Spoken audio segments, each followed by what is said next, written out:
It's Movie Time is produced by John DeSando. Listen to shows and read reviews online at WCBE.org. I'm John DeSando. And I'm Wayne Miller, Idris Elba's older uncle. I would never know. I know, most don't. Okay, well, it's summer. It is. Okay, so our Yeah. standards are a little bit different. It is. Yeah, so we like to enjoy ourselves. Yes. As the people at Lennox would tell you, we certainly do. We hoot and holler and have a great We time. have a great there. time. Yep. And so the film is called Beast. Yep. And as you pointed out, really starring Idris Elba. He Yes. is, besides the gigantic lion itself, he is the film. Yes. What was your reaction? I enjoyed it. It was fun. And like you said, accurately said, summer is the time for movies like this. And it made me think back to the summer, I think it's 1975 it was, with Jaws. Yeah. And instead of a big fishy, we got a big kitty cat running around chewing up the populace. So what's the story? Well, it's very simple. Elba's a widower, recently deceased wife that he seems like had a strained relationship Yep. with. And his two daughters, especially the older one, kind of felt like maybe dad abandoned mom, when she was in the throes of cancer and she passes away. His opportunity to bond again with his two girls is taking them back to their mother's homeland of South Africa. It was filmed in South Africa. South Africa Yeah. with a really good South African actor. Sharit, I can't pronounce his first name. Copley's the last name. But anyhow, and we remember him, that he did a great job in the South African sci-fi alien movie called District 9. Oh, yes. And this guy, he's kind of like a biologist or something like that, and Alba's character's a doctor. And but this was her longtime best friend. And it looks like he's close to the girls and Idris, Right, too, right. Idris's character too. So the four of them are out tooling around and come across some poor guy that's been kind of mauled by a lion. And so then they go into this African village, and it looked like no survivors. Yeah. And that's what sets it up. Yeah. And this rogue lion has good reason.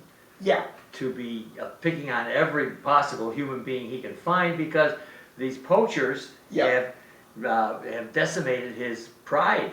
And that's the opening scene, which I think is rather powerful, because we hear a lot about poachers in not just Africa, but all over the globe. Yes. That are killing endangered animals for ivory tusks or for their organs that they could sell in the Orient as medicinal property and stuff like that. But so you felt really kind of sorry. Yeah, and in fact, I felt a little bit sorry for the film, because I thought there was a good opportunity with the poacher theme.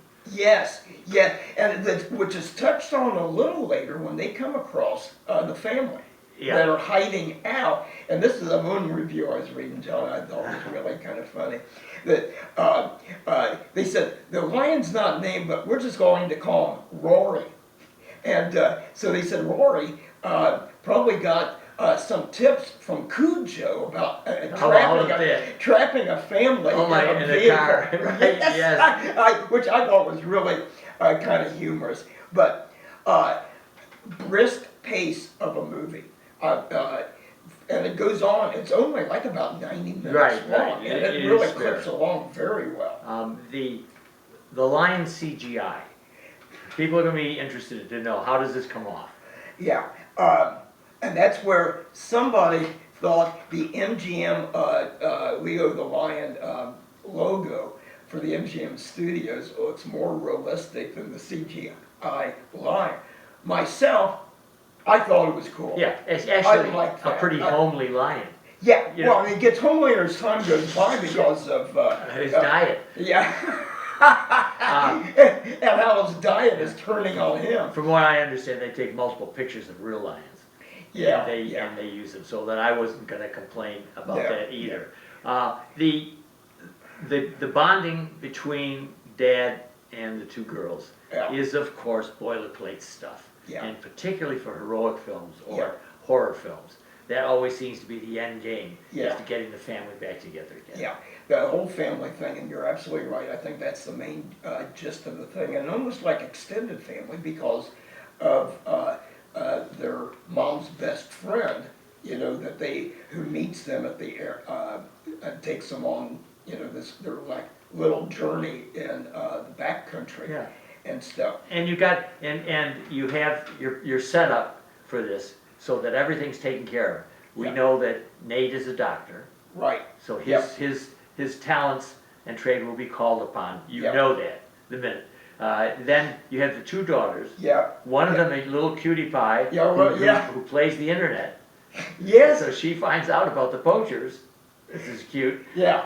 And see, and then the older, more, isn't it funny how many films we've seen lately, John? Usually it's a brother and sister. Here it's two sisters. Two sisters. But the older one, the more reflective, has more maybe issues. But then the younger one, the little sister, Yeah. it's just a little firecracker, a little spitfire, and I like that. One interesting thing I would recommend to our listening audience to maybe Google about this film because there are several articles out there that I was looking at. It was quite interesting.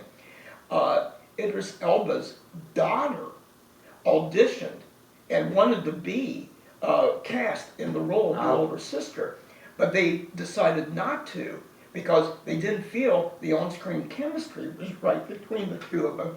And this one article that Idris was saying, his daughter would talk to him for several days when she wasn't cast in the role of his daughter in the movie. If I get irritated at anything, first of all, I get irritated if there are other people in the theater, and we didn't have many, if any, so I was feeling good about that. But my second irritation is the stereotype of these teenage girls, particularly, who beat up Dad at every possible moment.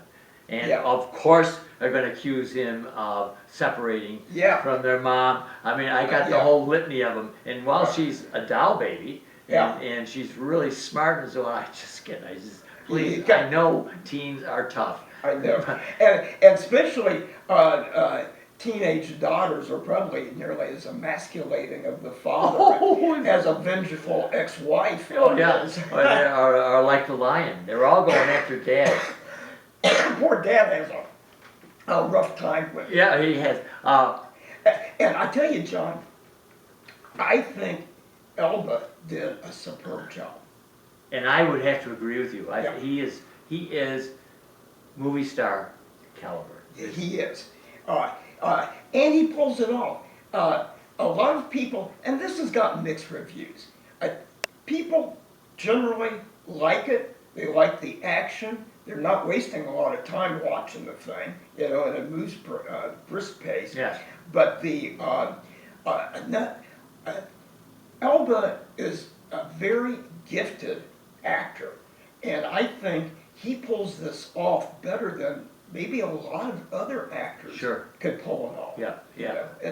But an endangered family. It also got me thinking that Tom Cruise movie with the little Dakota Fanning as the little girl, and then the older teenage brother. Divorced Dad, War of the Worlds. Yeah. So it's kind of you're right. It's almost a subgenre. Oh yeah. Of a parent with a kid or kids that are put in danger, and a father who could be written off shows his true mettle by coming through. And you know how many of these films almost wouldn't exist if there weren't the contemporary break in families, which is at least 50%.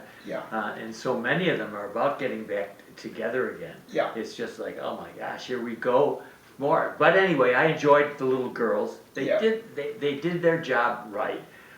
They have to cry when they shouldn't be crying, and they have to be complaining when they shouldn't be. After all, you've got a gigantic lion hitting your windows here. And climbing all over your car.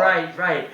So I just thought I'd ask you this, and I know when we move into Back Talk, we'll talk more about our favorite beasts. Yes. Yeah. Yeah. But I'd like to kind of close out a little bit in talking to you about the final scene. And I think we have to disclose in order to, because I think it is the weakness or strength of the film, depending on how you look at it, that we need to address it. So in a segment, the final segment, he goes mano a mano with a fucking giant lion. With Rory. Yeah. With Roy. What did you think? I liked it. You would.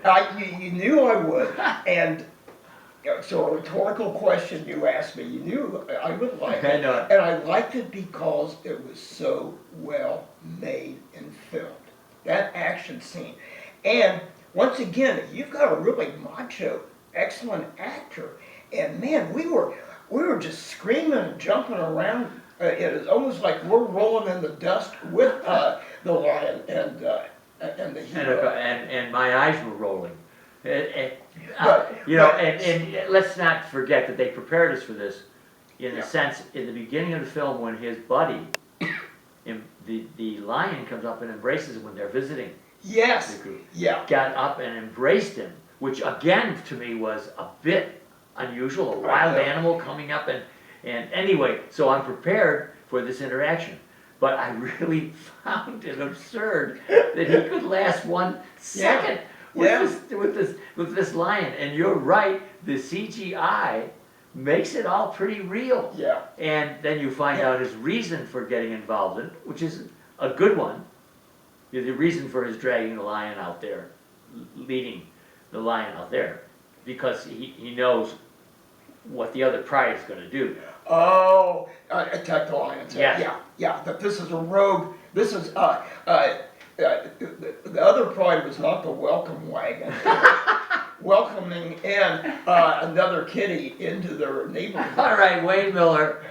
I think people are going to have to go to the podcast experience on WCBE.org and look for Back Talk to hear more, because we're going to talk about beasts in the next segment. Yeah. But Wayne, what do you suggest to our audience?